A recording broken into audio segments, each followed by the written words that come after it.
So, ladies and gentlemen, if I could suggest, immediately after the ceremony, you'll have plenty of time for good fellowship, opportunities to take pictures, take a tour of the great memorial. But again, in just about a minute or so, we're going to go ahead and get started so we don't sit in the sun too long.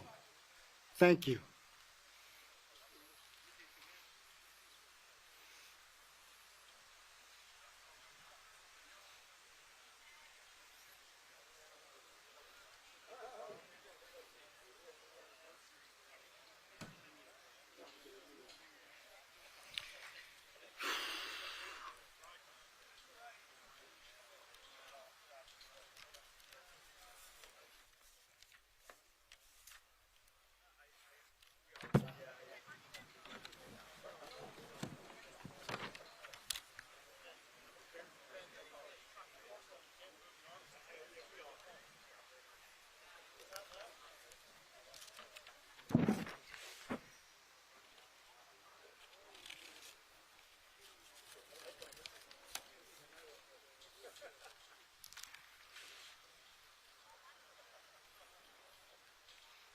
Okay, so ladies and gentlemen, I'll ask the press to please vacate the front area. We'll get started.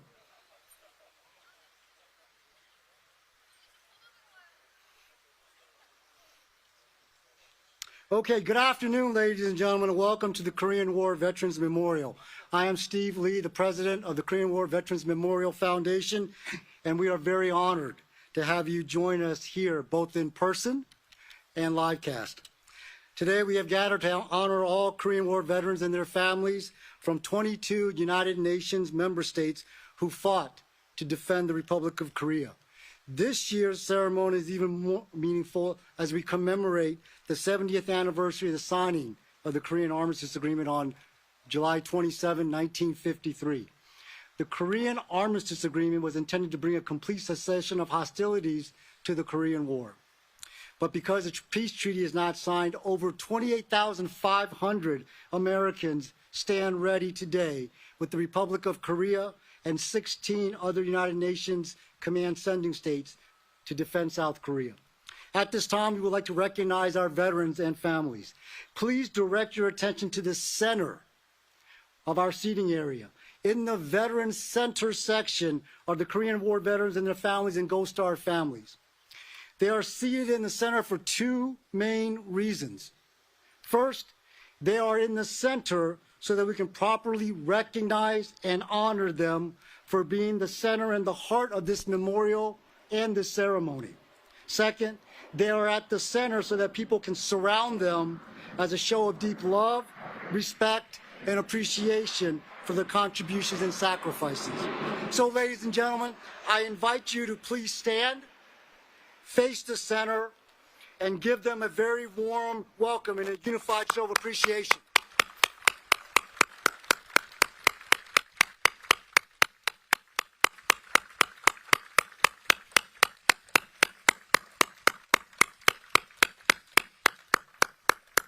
Veterans and families, please stand with the rest of the audience for the national anthems of the Republic of Korea and the United States, and the invocation given by Chaplain Lieutenant Colonel William Horton.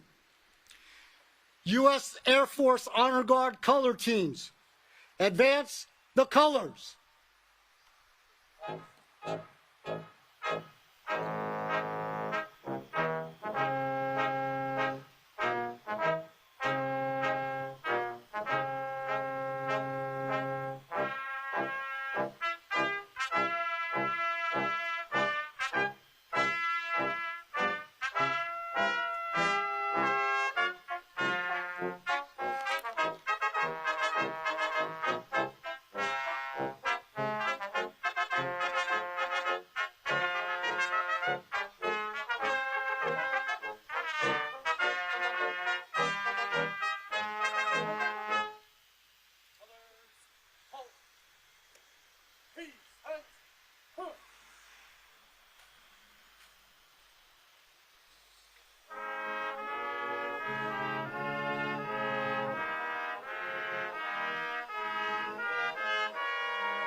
Retire the colors.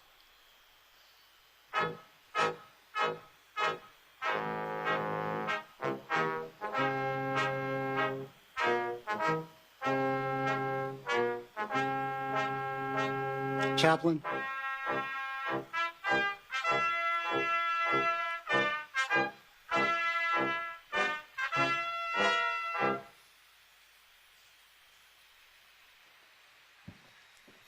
If you would, please join me in prayer. Almighty God, the author of liberty, the champion of freedom, and the God who loves us with an everlasting love, we lift our thankful hearts and prayers to you for the Korean War veterans who've proudly and sacrificially served and fought to protect our Korean Peninsula allies. We especially remember the many patriots who paid the ultimate price, those who gave their lives in full measure for their country. With humble hearts, may we never forget their patriotism and valor. As a nation, we can never be grateful enough for the uncommon bravery of those sons and daughters who fought to preserve our values of peace, prosperity, and human rights. In commemorating the 70th anniversary of the Korean Armistice Agreement signing, we remember the 40-plus nations and over 2.5 million people who died. Thank you, Lord, for guiding our military members and the requisite diplomatic means to stop the disastrous loss of life and create a border in DMZ that has formally separated the free South Korea from the North. I pray their memories continue to fuel and flame the freedom and democracy that resonates within our hearts. May the history of that time drive us to never forget and yet to always seek your peace. God bless this Korean War Veterans Armistice Day ceremony. Bless and protect our service members who are deployed even today and all our military. And God bless America. I ask this in your precious and holy name. Amen.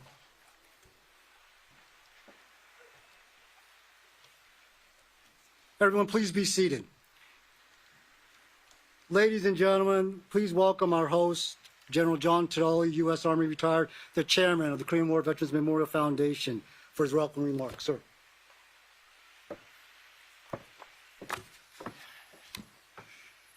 Somebody has to turn the air conditioning on, I think, out here. That's a Park Service job, I think, Jeff, right? Mr. Reibold, Ambassador Cho, Minister Ohm, most importantly, veterans and families. On the left, also, veterans and families. Members of Congress, sending states representatives, special guests. I want to recognize two folks who were here who lived and worked to defend and deter in the Republic of Korea, former commanders of CFC, USFK, UNC, General Skip Sharp, General Curtis Scaparrotti. Please stand, give them a warm welcome. They continue today to support this great alliance of ours. Friends, all those here who have supported our renovation, along with the Korean people, this great memorial. Mrs. Hogan, welcome. We're glad you're here. Thank you so much for coming. Former First Lady of the great state of Maryland. Today we commemorate the 70th anniversary of the armistice signing. As Steve said, not a peace treaty, a truce. So in that context, peace and stability in the Republic of Korea are so very important as we sit here today. The alliance formed then, this great alliance, this mutual defense alliance between the ROC and the U.S. stands today as ironclad as it did during the Korean War. I say this, and this is parochial, but this is one of the most beautiful memorials on them all. Secondarily, there is no better place in America to commemorate this anniversary than right here where we are today. We can clearly understand the cost of war. With the addition of the Wall of Remembrance, we have the names of those who were killed in action. 36,634 Americans, 7,174 Korean augmentees to the United States Army. They were in American units fighting and dying in American units. They paid the ultimate sacrifice.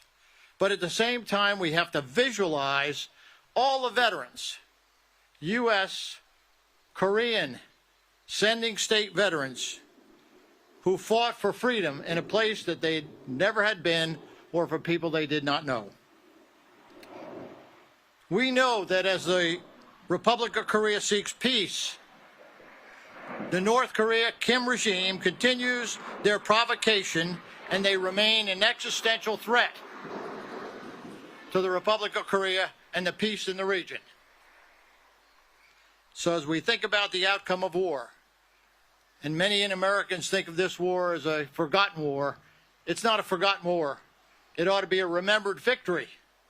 Because when we think about the outcome in the Republic of Korea, we see a verdant country, a democratic country, a global economy, a technological giant, South Koreans whose people and culture are wonderful, and those people who remember the sacrifices of all those who fought and those who died to preserve freedom and democracy. So today, as we commemorate the 70th anniversary, we hope and pray for continued peace and security for the people of the Republic of Korea. And our fondest hope is for the peaceful reunification of the peninsula. And only through strength and deterrence and perseverance will that occur. So I thank you for attending today. I'm trying to make this short as I can because of the heat. But in my mind's eye, it's important. It's important we recognize not only our veterans, those who died, but it's important to remember how great an alliance we have. So with that, thank you very much. God bless America. God bless the Iraq-U.S. Alliance. Kachi Kapshida.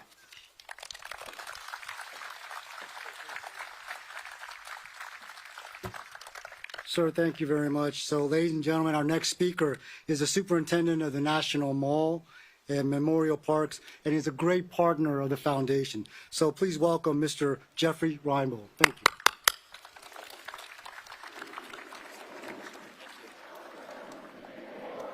Thanks, Steve. Good afternoon. Thank you all for being here.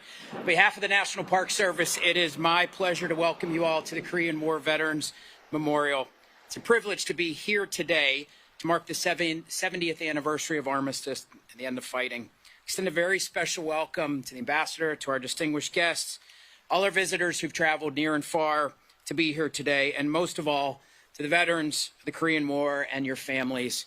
I'd also like to extend a special welcome to all of our guests from the Republic of Korea.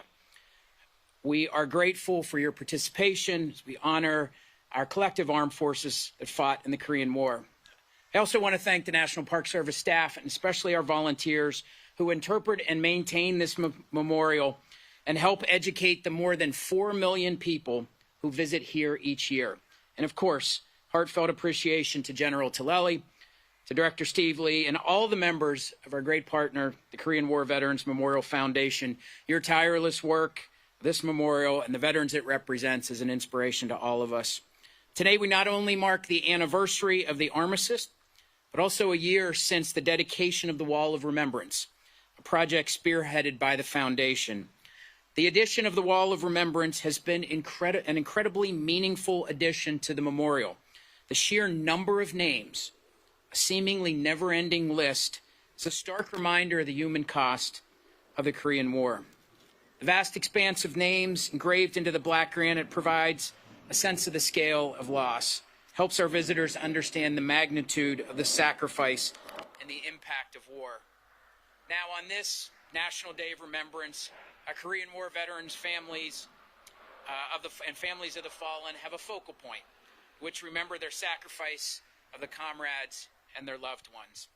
But on the other 364 days of the year, the Wall provides a place for families and friends and the public to pay their respects, to remember the sacrifices, and honor the memory of those who gave their last full measure of devotion. So on this Armistice Day, I'm proud to be here with those Korean War veterans veterans who have joined us on the National Mall, where our nation remembers the heroism of those men and their comrades. The National Park Service, along with our partners, the Korean War Veterans Memorial Foundation, is proud to be the co-stewards of this site that honors their service and sacrifice. Thank you for joining us.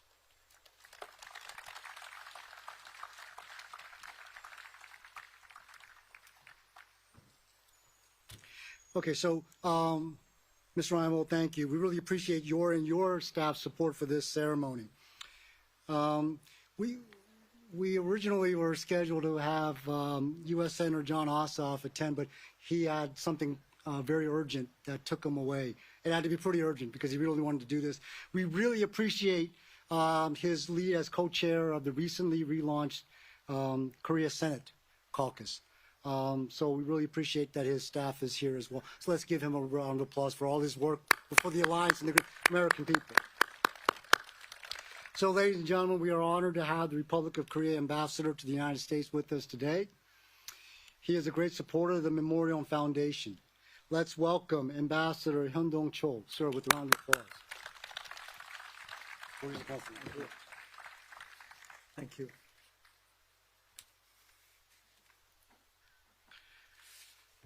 Well, good afternoon. Congressman Mike Gallagher, welcome to the event. Generals Tilelli, Ossoff, and Scaparotti, and Superintendent Jeffrey Reinbold, and Minister Dong-hwan from Korea.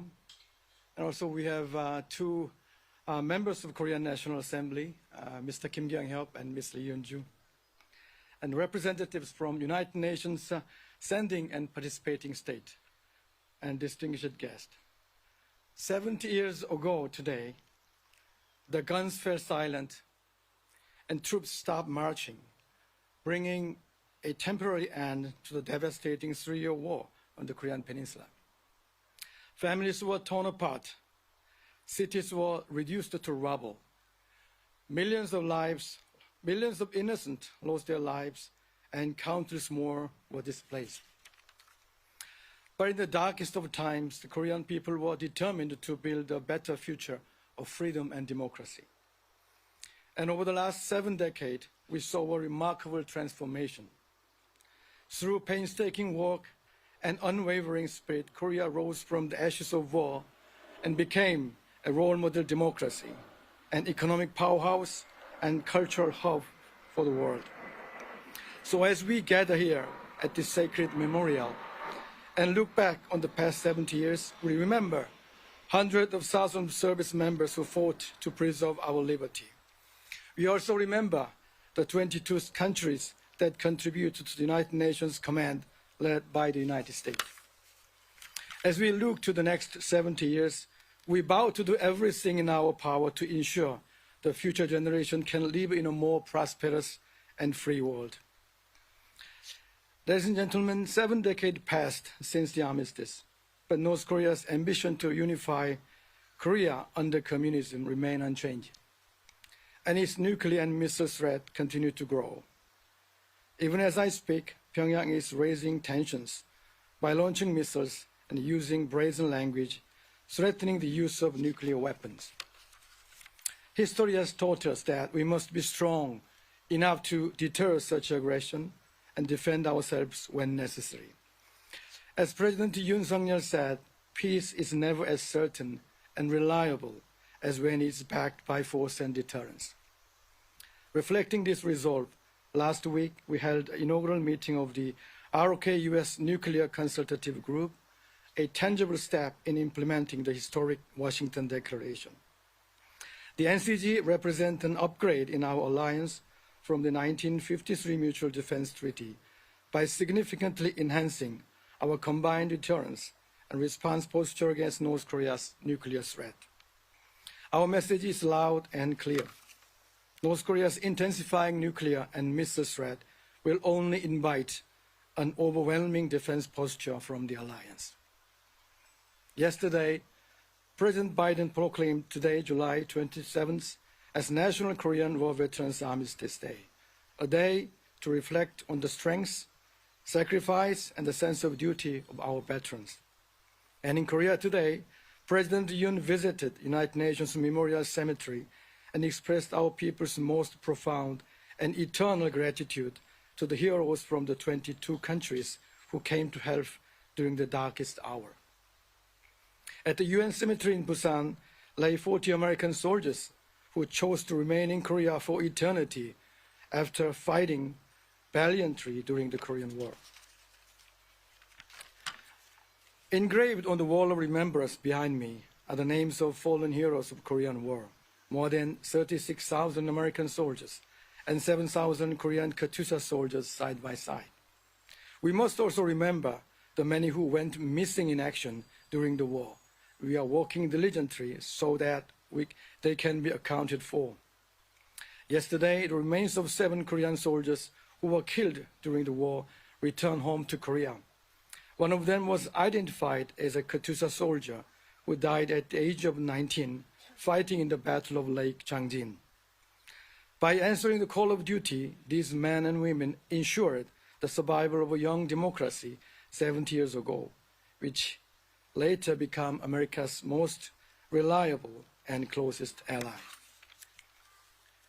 To truly honor their sacrifice and ensure they have not been for naught, we must take it upon ourselves to prevent Korean Peninsula from plunging into another war.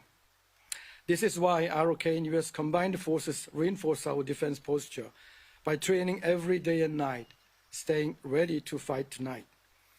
Ladies and gentlemen, in 1953, the ROK and North Korea were at the crossroad. While one embraced freedom and democracy, the other chose communism and authoritarianism.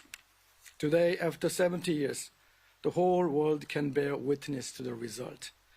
Our thriving economy, dynamic and innovative culture, and unwavering commitment to the rule of law demonstrate the wisdom of our choice. So as we commemorate the 70th anniversary of the Armistice Agreement, as well as the ROK-US Mutual Defense Treaty, I renew my commitment to build and strengthen our alliance so that we may continue to promote the universal values of freedom, democracy, and human rights together. And I express my deepest and most profound gratitude to all Korean War veterans and their families. It is their service and sacrifice which created our alliance to begin with. Thank you very much.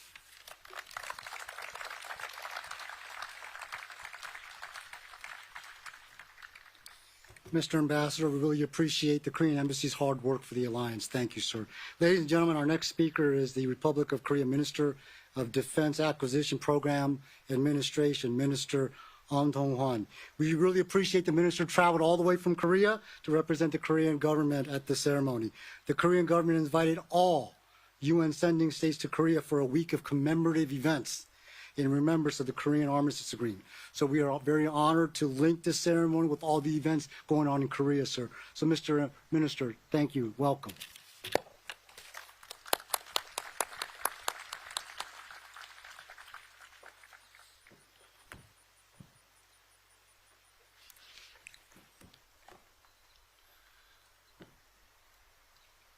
Korean War veterans and the families of veterans who were killed in action. Distinguished guests, I am Dong-hwan, the Minister of Defense Acquisition Program by the Administration of the Republic of Korea. First and foremost, I'd like to extend my gratitude to both the Chairman of the Korean War Veterans Memorial Foundation, John Tilelli, for giving me the opportunity to be part of this honored occasion. I'd also like to deliver my sincerest appreciation to U.S. Senate from Georgia, Jonathan Ossoff, for gracing today's event with your presence despite your busy schedule. This year is particularly important since it marks the 73rd anniversary of the beginning of the Korean War and the 70th anniversary of the Armistice Agreement, when the tragic war between the two Koreas broke out along the border. The June 25, 1950, the 22 UNC Member States sent their troops who answered the call to defend freedom of the country they never knew. The 3-year war claimed many lives and left even more wounded who have suffered long enough until today. And we remember the selfless sacrifice of the 22 UNC Member States as being part of the noble contribution. After signing the Armistice Agreement, the Republic of Korea had strived to build a war-torn country with a goal to repay the sacrifice of the UNC member states, resulting in a remarkable economic growth. Rising from the ashes of the Korean War, the Republic of Korea has now emerged as an economic and strategic partner to the U.S., from being a recipient country of the military aid from U.S. This was never possible without the great support from the UNC member states. In commemorating the 70th anniversary of Armistice Agreement, we will forever remember their noble contribution.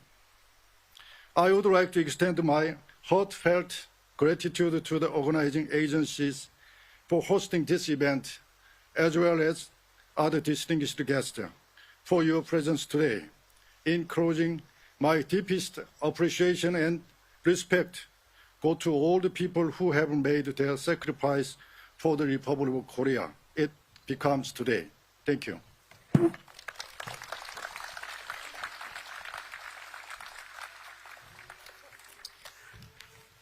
So, ladies and gentlemen, Minister Ahn, thank you very much, sir. So our final speaker for today is Congressman Mike Gallagher.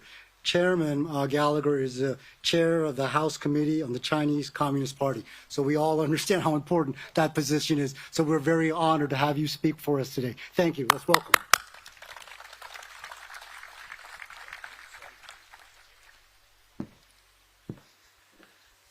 Well, I wasn't planning on speaking today. I was planning on coming here just as an interested observer, but in the absence of a senator, I guess a member of the House will do. Wouldn't be the last time the House is cleaned up for the Senate here. I also want to confess that growing up, and even in the Marine Corps, the Korean War was not didn't occupy a central place in my mind. No one in my family was a Korean War veteran. When I went down to Quantico to train as a young Marine officer, certainly the heroism at Chosin Reservoir and the heroism of certain titanic Marine Corps figures like Chesty Puller, or more understated but nonetheless heroic figures like General O.P. Smith, was a constant refrain. But I think it's fair to say that the forgotten war has been unforgivably forgotten in too many ways. And that's why ceremonies like this are so important. It wasn't actually until I myself went to South Korea and saw what an incredible country it was and went up to the border and saw the unique situation there that I became very interested in the Korean War. And at that time, I started to realize that the Chinese Communist Party had become very interested in the Korean War, which suggested to me that we forget the Korean War at our own peril. And as I think about the importance of today, there are at least three things that stand out in my mind. The first, particularly as I see the veterans, Korean veterans, American veterans of the war in the audience, the first is just what a profound debt of gratitude this country owes to you. And you think of all the twists and turns of this war, from the shock of the initial invasion to the intensity of holding out in the Pusan perimeter, to the creativity and the big gamble that was involved by MacArthur in landing at Incheon, to pushing past the 38th parallel, being pushed back down, the Marines doing a fighting retreat down to the port of Hungum, all the twists and turns, 2 years of fighting as we conducted over 500 meetings, attempting to find a settlement.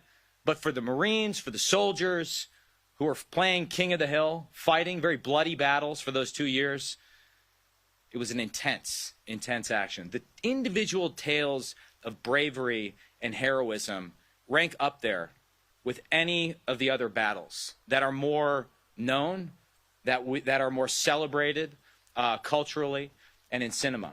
And it is important that we honor the bravery of those who fought in Korea. We would not be here today. I wouldn't be able to do what I do in Congress were it not for the willingness of Americans to make sacrifices like that. The second thing that stands out in my mind is just the miracle that is South Korea. An absolute miracle of a country. Given how devastated the country was in 1953 when the armistice was signed, I don't think anybody in that moment would have predicted the success that South Korea has had since, economically, democratically. And if ever you wanted a testament to the enduring value and promise of freedom, of democracy, relative to totalitarianism, to communism, just look at the Korean Peninsula, and there you have proof positive. So to our allies in South Korea, I salute you. You are a shining beacon of freedom and democracy in the shadow of a growing threat of authoritarianism in the Indo-Pacific. And finally, I just would say, I'm actually teaching a course on the Korean War this week, as luck would have it, with my co-teacher Aaron McLean over there. We're studying a book that's famous to a lot of soldiers and Marines called This Kind of War by T.R. Fehrenbach. I see a lot of nodding heads in the audience. It's a great book. And in the final chapter, which is only 3 pages, so even the Marines in the audience, you could read this thing tonight. He reflects on the lessons of the Korean War. And the final sentence of the book is that the lesson of Korea is that it happened. The lesson of Korea is that it happened. I think that's important for all of us to reflect upon. We have a tendency, at least here in America, to think, particularly after a period of warfare, that we can somehow bring the boys home, we can settle our disputes in various international fora, and that bad guys don't exist. To use Fehrenbach's phrase, that there are no tigers in this world. Time and time again, we are reminded at great cost that what allows us to live in peace and freedom is strength. It's our investment in a robust military deterrent. And the Korean War stands as a reminder of the enormous costs when deterrence fails. So if we remember anything else on this day, is that we should dedicate ourselves to the cause of peace. And peace, in my opinion, is best achieved through strength. And strength is not just a matter of how many weapons we have or how destructive those weapons are, but the fighting spirit, the esprit de corps of the young men and women that we ask to stand on the walls of freedom, and the fighting spirit and the esprit de corps of the allies that we ask to fight with us. And certainly, as the audience here demonstrates, we are stronger when we fight hand in hand with our allies. So while we pray that we are never forced to fight again, we must do everything possible to prepare for that outcome in order to prevent it from happening. I'm reminded of what Eisenhower said in his famous I Shall Go to Korea speech. He said, if World War II should have taught us anything, it's this, that to hesitate, to vacillate, to appease even by merely betraying unsteady purpose is to feed a dictator's appetite for conquest and to invite war itself. Let's learn that lesson on today of all days. And let's make sure that the forgotten war is not forgotten. Thank you very much.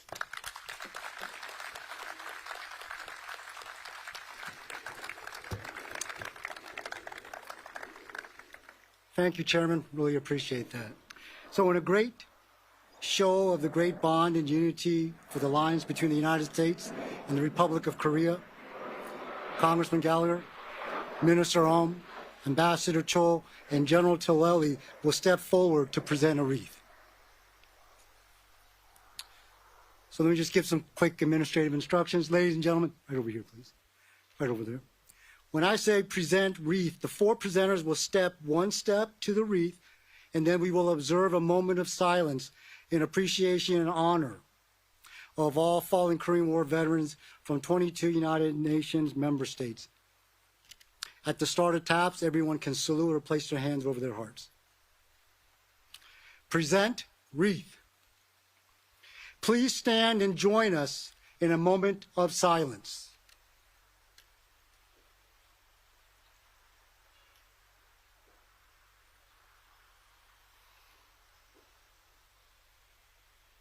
Ladies and gentlemen, render appropriate honors for the playing of taps to your left.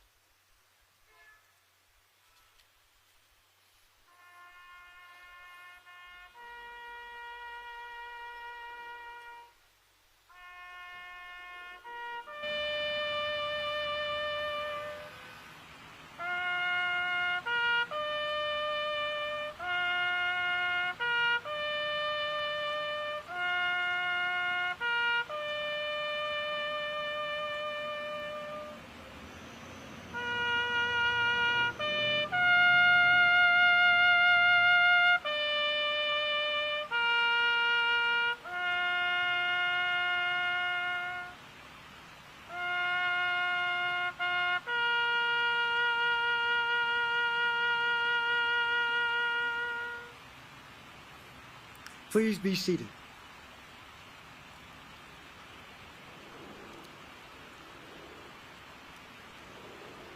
So, ladies and gentlemen, the Marine Band will play God Bless America. Who doesn't know that song?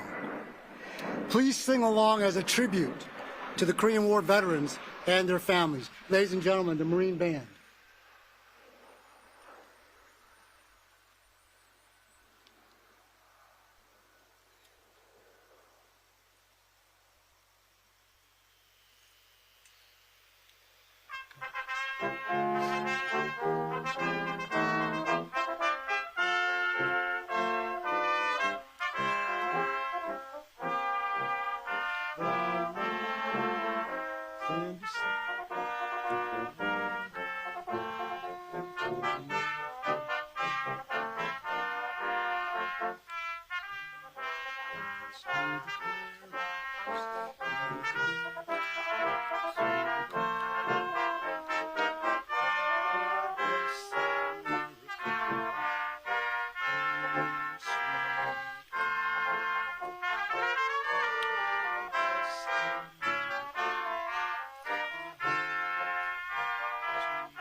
So, ladies and gentlemen, I'd like to thank the foundation staff, the National Park staff, our many volunteers, the Razor Management Company, Show Call, Fisher Events and Marketing for putting this ceremony together. It was a lot of work, as you can imagine, but it was great teamwork.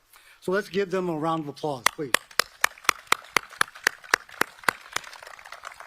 Okay, we made it. This concludes our ceremony. Thank you for attending. We welcome you to stay, and please visit the memorial. We have some flowers there if you'd like to lay it at the wall of remembrance or any place else in the memorial. Ladies and gentlemen, let's God bless America, the sending states, and the United States of America. Thank you very much.